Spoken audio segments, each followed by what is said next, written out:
The Daily Wire is destined for bankruptcy. Here's why. Ben Shapiro's YouTube channel is down 85% from its peak, where it peaked at 170 million monthly views in late 2023. Today, it's down to less than 28 million. He's also losing 20,000 YouTube subscribers every month. So his YouTube income got cut down to a third from where it was at its peak. Is that the Daily Wire burned $100 million on BentKey, which was supposed to be a children's streaming service marketed as a conservative alternative to Disney. It completely flopped and it got shut down.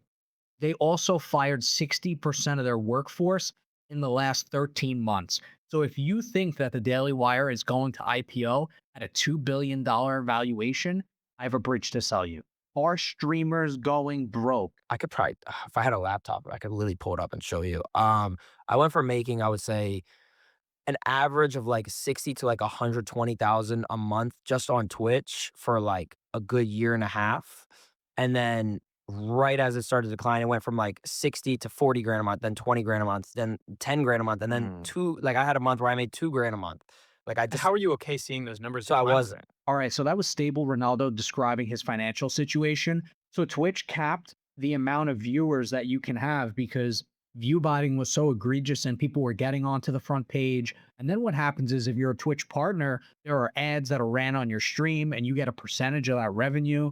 So if you have bots, you're basically stealing money from the advertisers, right? So I think that's likely what happened. He probably ran into a situation where his view count got capped because he may or may not allegedly have been view botting. If I had to take a guess, I would say that's the case. GTA 6 is scheduled to release on November 19, 2026, but I'm going to give all of you a fair warning right now. Major retailers are warning that there are going to be PS5 shortages and you need to buy a PS5 right now. People who want to buy this game, who have PCs, are realizing they're not going to be able to get GTA 6 for at least 1 year after the console launch. People are even reselling pre-orders of GTA 6 on eBay where people are buying these copies for $130, which is insane because you could pre-order the game. And by the way, they're not going to sell out. It's literally a digital copy of the game. You could buy a copy for $100 and people are buying it for $130 on eBay, which doesn't make any sense. A senior buyer for a major retailer confirmed that supply chains for semiconductors, memory, and SSDs are struggling to meet the anticipated holiday spike. So you need to run out and you need to get a PS5 if you have any hopes of playing GTA 6 when it releases on November 19th, 2026. Streamer University is a complete failure, and I have the receipts to prove it. So in New York, Kai Cenat couldn't even finish his in-person applications and auditions without getting thrown out of the building. The outside area surrounding the building was completely trashed. There was garbage laying everywhere, people lining up for blocks. They ran into the same problem in LA. They had over 400 people waiting outside that never were able to get into the building. These are small and up-and-coming content creators. It also had an original venue that they were scheduled to have auditions at in Atlanta. People started showing up as early as Monday, and by Monday night, police had already arrested 3 people near the site for disorderly conduct, assault, drug offenses, and battery on a law enforcement officer. This has been a complete disaster.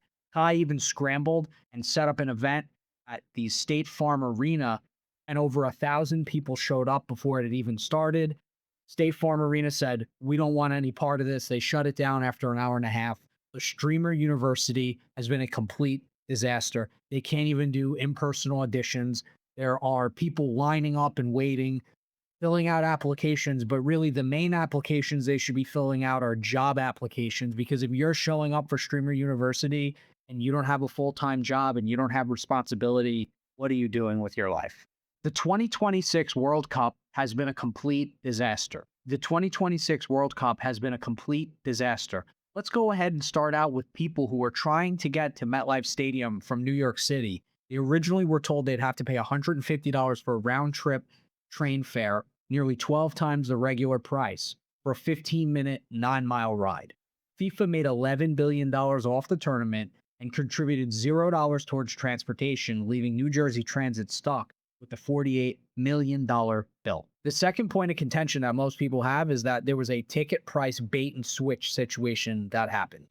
So when the US, Canada, and Mexico submitted their hosting bid in 2018, they promised that a seat at the final would cost a maximum of $1,550.